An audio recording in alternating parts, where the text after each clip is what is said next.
دین vibes, دین کی آواز۔ قرآن مجید میں کئی جگہ صحابہ کرام نے سوال کیا، اللہ تعالیٰ نے ان کے جواب اپنے محبوب کی زبان مبارک سے دلوا دیے۔ مثلا یسألونک عن الیتامی، یہ یتیموں کے بارے میں آپ سے سوال کرتے ہیں۔ قل اصلاح لہم خیر، قل کا کیا معنی؟ اے میرے محبوب آپ ان کو بتا دیجئے۔ تو سوال پوچھا صحابہ نے، یسألونک صحابہ سوال پوچھے ہیں، اور قل کے بارے میں نبی علیہ السلام کی زبان سے اللہ جواب دلوا رہے ہیں۔ یسألونک عن الخمر والمیسر قل فیہما اسم کبیر ومنافع للناس۔ تو ترتیب آپ کو یہی نظر آئے گی۔ یسألونک عن الاہلہ، یہ آپ سے چاند کے بارے میں سوال کرتے ہیں، قل آپ فرما دیجئے۔ یسألونک عن المحیض، یہ آپ سے عورتوں کے ماہانہ ایام کے بارے میں سوال کرتے ہیں، قل هو اذی، آپ ان کو بتا دیجئے کہ وہ تکلیف سے چیز ہے۔ تو پوچھنے والے نے سوال پوچھا یسألونک، اور اللہ نے محبوب کی زبان سے جواب دلوایا، قل محبوب بتا دیجئے۔ پورے قرآن مجید میں یہی ترتیب ہے۔ ایک موقع ایسا تھا کہ جب پوچھنے والے نے ایسی بات پوچھی کہ یوں لگتا ہے کہ اللہ تعالیٰ کو بھی مزہ آ گیا۔ اچھا، پوچھنے والے نے یہ پوچھا، پوچھنے والے نے کیا کہا کہ اے اللہ، کہ اے محبوب صلی اللہ علیہ وسلم ہمیں اللہ کے بارے میں بتا دیجئے، اور بندے اللہ کے بارے میں پوچھیں تو اللہ کو یہ بات اچھی لگتی ہے۔ تو اللہ نے وہاں پر یسألونک اور قل والا ضابطہ بدل دیا، فرمایا وَإِذَا سَأَلَكَ عِبَادِي عَنِّي، اور جب آپ سے میرے بندے پوچھیں میرے بارے میں، فَإِنِّي قریب، محبوب میں تو ان کے بالکل قریب ہوں۔ وہاں واسطہ نہیں بنایا کہ آپ بتا دیجئے، فوراً خود جواب دے دیا۔ اس سے پتہ چلتا ہے کہ بندے جب اللہ کے بارے میں بات کرتے ہیں تو اللہ تعالیٰ کو کتنی خوشی ہوتی ہے۔ یہ بندے مجھے مانگتے ہیں، مجھے بارے میں سوال کرتے ہیں، میں تو ان کے بالکل قریب ہوں، ان کی شے رگ سے بھی زیادہ ان کے قریب ہوں۔ تو جو اللہ اتنا قریب ہے، اس اللہ کو سنانا یا اس اللہ سے مانگنا کون سا مشکل کام ہے؟ کہتے ہیں کہ ایک بت پرست تھا، وہ کئی سال تک اپنے بت سے دعا مانگتا رہا، یا صنم یا صنم یا صنم، مگر اس کی دعا قبول نہیں ہوئی۔ ایک رات بیٹھا یا صنم پکار رہا تھا، اونگ سی آنے لگی اور یا صنم کی بجائے اس کی زبان سے غلطی سے نکل گیا یا سمد یا سمد۔ جیسے ہی اس نے یا سمد پکارا تو سمد تو اللہ کا نام ہے، اس نے پکارا یا سمد، اللہ کی طرف سے جواب آیا لبیک یا عبدی، میرے بندے تو مجھ سے کیا چاہتا ہے؟ اللہ تعالیٰ نے فرشتوں نے پوچھا یا اللہ، یہ اتنے سال بت سے مانگتا رہا، بت نے کوئی جواب نہیں دیا، اور آپ کو ایک دفعہ پکارا وہ بھی نیند کی حالت میں، غفلت میں، یا سمد، آپ نے فوراً اس کو جواب دے دیا۔ اللہ نے فرمایا ہاں میرے فرشتوں، اتنے سال یہ بت سے مانگتا رہا، بت نے کوئی جواب نہیں دیا، مجھ سے ایک دفعہ اس نے مانگا، اگر میں بھی جواب نہ دیتا پھر مجھ میں اور بت میں کیا فرق رہ جاتا؟ تو جو پروردگار کافر کے پکارنے پر بھی لبیک سے جواب دیتا ہے، اس کو اگر مومن پکارے گا تو اللہ تعالیٰ اپنے مومن بندے کو جواب کیوں نہیں دے گا؟ تو آج کی رات اللہ تعالیٰ نے جو ہمیں یہاں مسجد میں پہنچا دیا تو اللہ تعالیٰ کا دینے کا ارادہ ہے۔ لگتا یہ ہے کہ اللہ تعالیٰ دینے کا ارادہ رکھتے ہیں، اگر نہ دینا ہوتا الجھا دیتے۔ ہم کسی بیمار کو لے کے اسپتال پہنچے ہوتے، ہم کسی کام کے پیچھے کسی کورٹ میں گئے ہوتے، کسی بندے کے پیچھے پڑے ہوتے، سفر میں لگے ہوئے ہوتے یا گھر میں مصروف ہوتے۔ اللہ تعالیٰ نے ہمیں تمام مصروفیتوں سے محفوظ کر کے آج کی اس مبارک رات میں اپنے گھر کے اندر جو جمع کر دیا، یہ اس بات کی علامت ہے اللہ کا ارادہ خیر کا ہے، اللہ تعالیٰ دینا چاہتے ہیں۔ اب جب اللہ دینے کے موڈ میں ہے تو ہمیں اس سے لینا کون سا مشکل کام ہے؟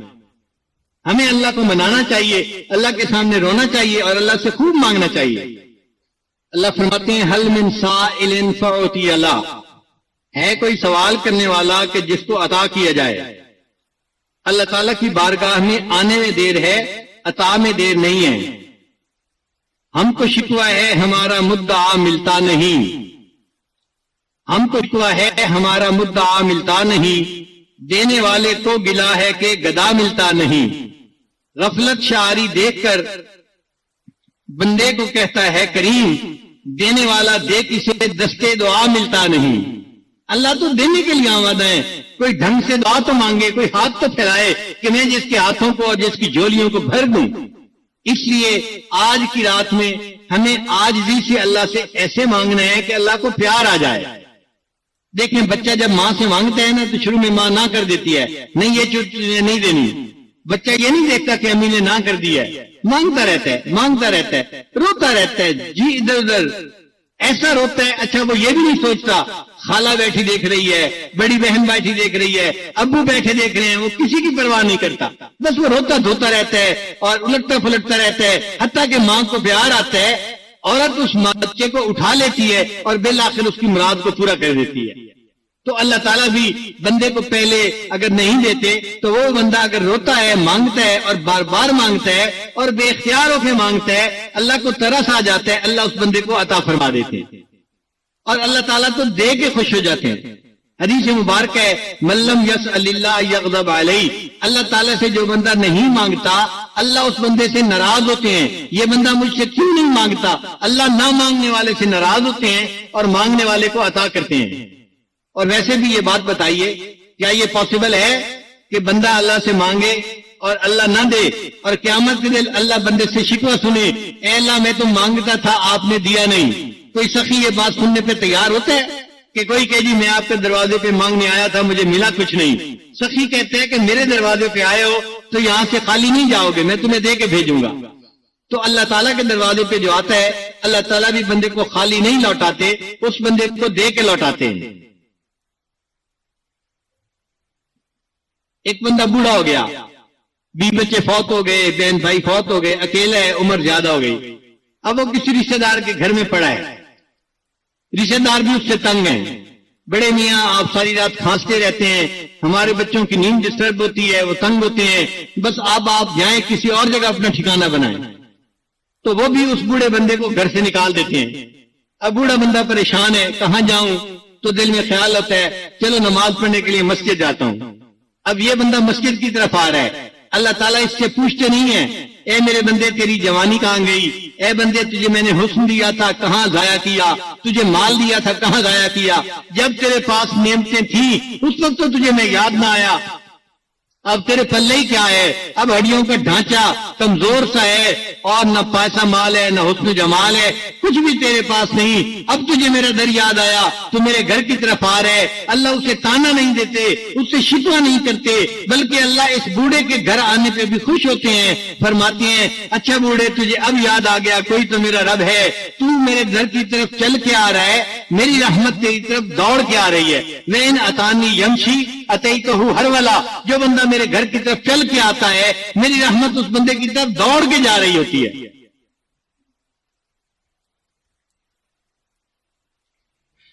جو بندہ اللہ کے در سے پیٹھ پھیر کے جائے تو آداب شاہانہ کا تقاضا تو یہ تھا کہ اللہ اس کے پیٹھ کے پیچھے سے ایک لات لگواتے کہ دفعہ یہاں سے, آج کے بعد یہ دروازہ تیرے لیے بند کر دیا.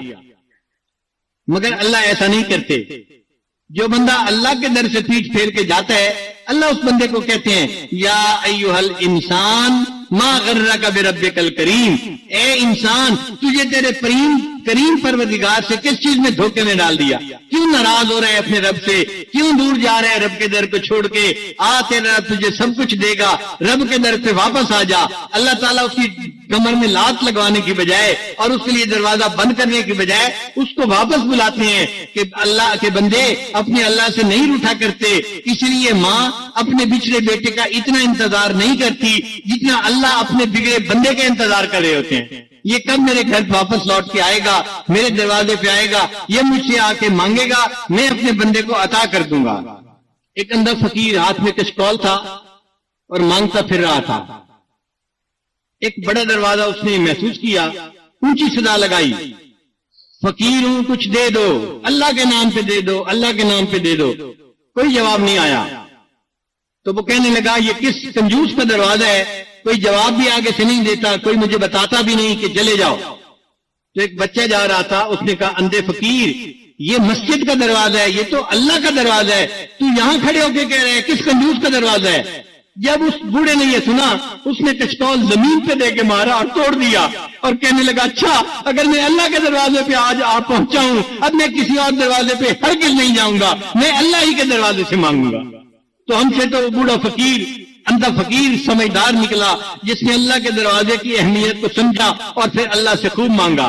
ہم بھی آج اللہ کے دروازے پہ بیٹھے ہیں، مسجد میں بیٹھے ہیں، ہم اللہ سے مانگیں، جو مانگیں گے اللہ عطا فرمائیں گے۔ اللہ دے کے خوش ہوتے ہیں، منع کر کے خوش نہیں ہوتے۔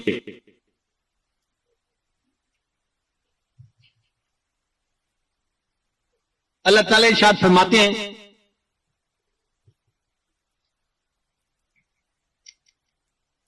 ان اللہ اشترى من المؤمنین انفسهم واموالهم بان لهم الجنہ، اللہ نے مومنوں سے ان کی جان اور ان کے مال کو جنت کے بدلے میں خرید لیا ہے۔ یہ اللہ تعالیٰ قرآن مجید میں اپنا فیصلہ سنا رہے ہیں۔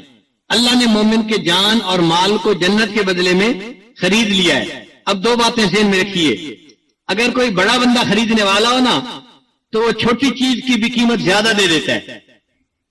ہم نے سنا ہے کہ حرم شریف کی توسیع ہو رہی تھی تو اس کے قریب قریب دکانیں تھیں، جو دو دکانیں 1 ملین ریال کی تھیں تو بادشاہ وقت نے اس کو 5-5 ملین اور 10-10 ملین دے کے خرید لیا۔ قیمت تھی 1 ملین، اگر ایک بھی دے دیتے تو وہ سمجھتے تھے بہت کافی تھی، لیکن چونکہ بادشاہ نے خریدنی تھی اس نے 1 روپے کی بجائے 10 روپے دے کے خریدی، 10 ملین ان کو دیے تو لوگوں نے خوشی ہو کے اپنے گھر پیش کیے۔ جن کے گھر دور تھے انہوں نے کہا جی ہمارے گھر لینے ہیں تو ہم بھی دینے کو تیار ہیں۔ کیوں کہ بڑا بندہ خرید رہا ہے، وہ تھوڑی چیز کی قیمت زیادہ لگائے گا، تو جب خریدار بڑا ہو تو معمولی چیز کی قیمت بھی زیادہ لگ جایا کرتی ہے۔ اور دوسرا، جب سودا کرانے والا جو درمیان میں ہوتا ہے وہ سمجھدار ہو اور بڑا ہو نا تو وہ بھی چیز کی قیمت زیادہ لگوا دیا کرتا ہے۔ اب ہمارا معاملہ دیکھیں، اللہ نے ہم سے جان اور مال کو خریدا، اب خریدار کون ہے؟ اللہ تعالیٰ ہے۔ تو اللہ تعالیٰ تو کتنا بڑا ہے خریدار، اور پھر اس کا سودا کروانے والا کون؟ اللہ کے پیارے حبیب صلی اللہ علیہ وسلم۔ تو سودا کروانے والا بھی بڑا، خریدار بھی بڑا، اللہ نے قیمت بھی بڑی لگا دی، ہمارے جان اور مال کے بدلے اس کی قیمت جنت لگا دی جس کی نعمتیں کبھی ختم نہیں ہوں گی۔ تو کتنی اونچی قیمت لگوا دی، فرمایا میں نے مومن سے ان کے جان اور مال کو جنت کے بدلے میں خرید لیا ہے۔ اچھا، مفسرین نے لکھا ہے کہ اللہ نے یہ نہیں کہا کہ میں نے مال اور جان کے بدلے جنت کو بیچ دیا ہے، یہ بھی کہہ سکتے تھے، مگر کس لیے نہیں کہا کہ انسان چیز کو بیچتا ہے؟ 2 وجہ سے، یا تو ضرورت ہوتی ہے تو چیز بیچ دیتا ہے، اور جی ضرورت پڑ گئی پلاٹ بیچ دو، زمین بیچ دو، مکان بیچ دو، ضرورت کی وجہ سے بیچتا ہے۔ اب اللہ تعالیٰ کو کوئی ضرورت نہیں کہ وہ جنت کو بیچے، وہ ضرورتوں سے بلند و بالا ذات ہے، اور کبھی کبھی زیادہ نفع کی امید ہوتی ہے۔ پلاٹ لیا تھا 10 لاکھ کا، اب بک رہا ہے 80 لاکھ کا، اور جی پلاٹ بیچ دو نفع زیادہ ہوگا۔ اللہ تعالیٰ کو کسی کے نفع کی بھی ضرورت نہیں ہے کہ کوئی سودا کرے گا تو اللہ کے خزانے میں زیادہ پیسہ آ جائے گا، تو نہ اللہ کو کوئی محتاجی ہے نہ زیادہ نفع کی امید ہے۔ اس لیے اللہ فرماتے ہیں میں جنت کو نہیں بیچ رہا، بلکہ میں نے تمہارے جان اور مال کو جنت کے بدلے میں خرید لیا ہے، میں تمہاری جان اور مال کو خرید رہا ہوں۔ لوگ غلام خریدتے ہیں تو اپنے نام پہ نام رکھتے ہیں، جیسے شیبہ نام تھا، مطلب ان کو لے کے آئے تو اس کا نام پڑ گیا عبد المطلب، مطلب کا غلام، اپنے نام پہ نام رکھا۔ اللہ تعالیٰ بھی بندے کا نام اپنے نام پہ رکھتے ہیں۔ حدیث پاک میں ہے کہ بندے کا نام عبداللہ ہو، عبد الرحمن ہو یا عبد الرحیم ہو، اللہ کو یہ نام بڑے پیارے ہیں، تو اللہ بھی بندے کا نام اپنے نام پہ رکھنا پسند کرتے ہیں۔ فرق یہ ہے کہ لوگ غلام خریدتے ہیں تو کام کروا کے اس کو خوار کر دیتے ہیں، مگر اللہ ایسا نہیں کرتے۔ اللہ تعالیٰ اپنے بندے کا اکرام کرتے ہیں۔ وَلَقَدْ كَرَّمْنَا بَنِي آدم، اللہ فرماتے ہیں ہم نے بنی آدم کو اکرام عطا فرمایا۔ اللہ اپنے بندوں کو ذلیل نہیں کرتے بلکہ بندوں کو عزتوں سے نوازتے ہیں۔ پھر لوگ غلام خریدتے ہیں، اس سے کام تو کرواتے ہیں، اس کو تنخواہ نہیں دیتے، اور تم تو غلام ہو، تمہیں خریدا ہوا ہے۔ تو غلام سے کام کرواتے ہیں، تنخواہ نہیں دیتے۔ اللہ کتنے عظیم ہیں، اپنے بندوں سے عبادت کرواتے ہیں اور پھر اس عبادت پر ان کو اجر بھی عطا فرما دیتے ہیں۔ حالانکہ بندے اللہ کے تھے، اللہ فرماتے تم تو ہو میرے، تم میری عبادت میں لگے رہو، یہی کافی ہے۔ اللہ فرماتے ہیں نہیں، تم عبادت کرو گے، میں ایسا شہنشاہ ہوں، میں تمہیں اس پر تنخواہ بھی دوں گا، انعام بھی دوں گا، دنیا میں بھی اجر دوں گا، آخرت میں جنت میں بھی اجر عطا کروں گا۔ لوگ اپنے عیب کی اپنے غلام کے عیبوں کو اور کوتاہیوں کو ظاہر کرتے ہیں، لوگوں کو بتاتے ہیں یہ بڑا کام چور ہے، یہ بڑا سست ہے، یہ ڈھنگ کا کام نہیں کرتا، یہ بڑا بے وقوف ہے، اس نے مجھے ستا کے رکھا ہوا ہے۔ تو لوگ اپنے غلاموں کے عیب دوسروں پر ظاہر کرتے ہیں، اور اللہ تعالیٰ وہ ذات ہے اپنے بندوں کے گناہوں کو عیب ظاہر نہیں کرتے، بلکہ ان کے کیے ہوئے گناہوں کے اوپر بھی پردے ڈال دیتے ہیں۔ ایک گناہ میرا ماں پہ ویکھن تے دیون دیس نکالا، ایک گناہ میرا ایسا ہے کہ جس کو میرے ماں باپ دیکھتے ہیں تو وہ مجھے گھر سے نکال دیتے ہیں۔ ایک گناہ میرا ماں پہ ویکھن تے دیون دیس نکالا، تے لکھ گناہ میرا اللہ ویکھے تے وہ پردے پاون والا۔ اور اللہ بندے کے لاکھ گناہ دیکھتا ہے اور وہ لاکھ گناہوں کے اوپر پردے ڈال دیتا ہے۔ پھر لوگ اپنے غلام سے اپنی حفاظت کرواتے ہیں، بھئی میں بیٹھا ہوں، لیٹ رہا ہوں، تم ذرا خیال رکھنا دروازے کا، یہاں پہرا دو۔ تو اپنے غلام سے اپنی حفاظت کرواتے ہیں، اور اللہ تعالیٰ ایسے کریم ہے کہ اپنے بندے کی خود حفاظت فرماتے ہیں۔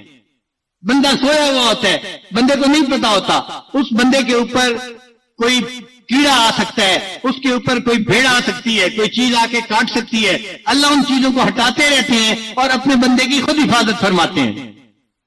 لوگ اپنے غلام سے خدمت کرواتے ہیں، اور اللہ اپنی مخلوق سے بندے کی خدمت کرواتے ہیں۔ اللہ نے ہماری خدمت پر سواریوں کو لگا دیا، اونٹ کو، گھوڑے کو، یہ سواریاں خدمت کرتی ہیں۔ اللہ نے گائے بھینس کو خدمت پہ لگا دیا، ہمیں دودھ مہیا کرتی ہیں۔ اللہ تعالیٰ نے پرندوں کو متعین کر دیا، ہمیں اپنا گوشت پیش کرتے ہیں کھانے کے لیے۔ تو دیکھو اللہ نے اپنے غلام پر اپنی مخلوق کو خدمت پر لگا دیا، اور لوگوں کا معاملہ یہ ہے کہ وہ اپنے غلام سے لوگوں کی خدمت لیا کرتے ہیں۔ اللہ اپنی مخلوق سے اپنے غلاموں کی خدمت کرواتے ہیں۔ تو اللہ کا تو معاملہ بہت ہی جدا ہے۔ ہاں ایک بات ہے کہ جب غلام بوڑھا ہو جاتا ہے نا تو دنیا دار لوگ اس کو نوکری سے نکال دیتے ہیں، بھئی اب آپ ریٹائر ہو گئے ہیں، ہمارے کام کے قابل نہیں رہے، اب چلے جاؤ۔ مگر اللہ تعالیٰ کا بندہ جب بوڑھا ہو جاتا ہے اللہ اس کو اپنی بندگی سے نہیں نکالتے، بلکہ اللہ فرماتے ہیں اب تم بوڑھے ہو گئے ہو، تم نے اپنی جوانی میری عبادت میں لگا دی، اب بڑھاپا آ گیا، اب اس بڑھاپے میں تمہیں اپنا غلام نہیں رکھتا، میں تمہیں آزاد کر دیتا ہوں۔ تو اللہ تعالیٰ اپنے بندے کو بڑھاپے میں آزاد کر دیتے ہیں۔ ان الملوک اذا شابت عبیدہم، بے شک بادشاہ جب ان کے غلام بوڑھے ہو جاتے ہیں، فی رقہم آتقوہم عتق احراری، تو ان کے وہ لوگ جو ہیں اپنے غلاموں کو آزاد کر دیا کرتے ہیں۔ اس نے زندگی بھر ہماری خدمت کی، اب بوڑھا ہو گیا، اب ہم اس کو آزاد کر رہے ہیں۔ تو شاعر نے کہا وَأَنْتَ يَا سَيِّدِي أَوْلَى بِذَا كَرَمَا، اے ہمارے سردار، ہمارے پروردگار، آپ اس کرم کے زیادہ حقدار ہیں۔ ہم نے کلمہ پڑھا اور کلمہ پڑھتے پڑھتے بال سفید کر بیٹھے، اے اللہ اب ہمیں اس بڑھاپے میں جہنم کی آگ سے نجات عطا فرما دیجیے۔